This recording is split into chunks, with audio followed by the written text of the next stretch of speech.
Crowds and drug dealing on church steps. These are just some of the problems residents north of Liberty Street and Over-the-Rhine are still dealing with even today. It's our top story tonight. Thanks for joining us at 6. I'm Craig McKee. I'm Tanya O'Rourke. Months after the WCPO 9 I-Team first brought you videos of drug use and other inappropriate behavior, we went back out to the neighborhood and again found a similar scene.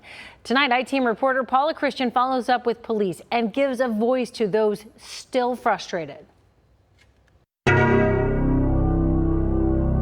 It just gets moved and moved and moved and moved. Brother Tim Sucher watches as new restaurants, nightlife, and entertainment transform over the Rhine. But a few blocks to the north, his church is struggling to control massive crowds of up to 80 people at night. And police are trying to stop an open-air drug market and violence blocks away from the church. Someday somebody's going to walk through Over-the-Rhine and say, look how we changed this place.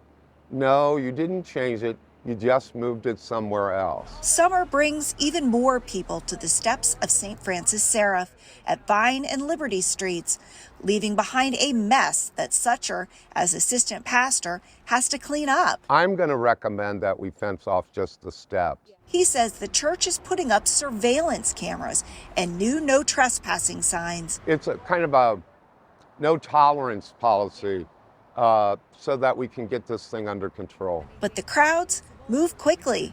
As soon as we started shooting this video, they immediately moved from the church to this Vine Street wall. Well, they're not going to stabilize the area until they develop it. Police put up barricades in May on Republic Street a few blocks away to stop drive-through drug dealing. Has that made any difference? Well, you don't see the amount of people hanging out there as we once did. But the dealers may have moved. This video obtained by the WCPO 9 I-Team shows apparent daytime drug deals on the church steps. There was a police drug bust there 2 weeks ago, and when I stopped by this week, the steps were empty. I keep coming back to this neighborhood because you deserve answers. The city recently removed a problem bus shelter from here and are now towing cars where drugs are being stashed.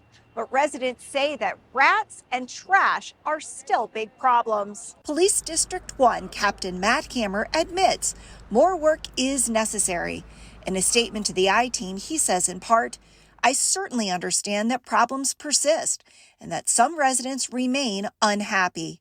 I also have heard from people that feel much progress has occurred recently. He says violent crime is down in OTR by 15% from last year. This despite a double shooting and a homicide on July 13th on Vine Street and gunshots heard in this video. If I live anywhere close to what's going on at St. Francis down there, and you tell me crime is down, I'm going to call you a liar. Adam Kaler lives less than a 10-minute walk from St. Francis, where he hears gunshots at night, and he even had a stray bullet come through his bedroom window. Kaler wants to see more city resources put into these troubled neighborhoods. If I wanted to show the people the bad part of Cincinnati, if I wanted to show them the crime, if they were like, hey, take me to the bad area, I'd just drive them up Vine Street. From Liberty all the way up here to Clifton. Kaler worries that more crime will move into his neighborhood if police are successful in cleaning up north over the Rhine. They don't plan for where are people going to go when they're not down here? Where are people going to live when they can't live in this area anymore? They never plan for that. So where do you think the people will go once, They'll in a keep going up Vine Street, I'm sure. Brother Tim says the people who gather here are not homeless. They drive up in their cars and take out chairs and coolers. He wants the groups that serve food out in front of his church to stop because it's actually making things worse. Reporting from Over the Rhine, Paula Christian, WCPO 9, I-Team.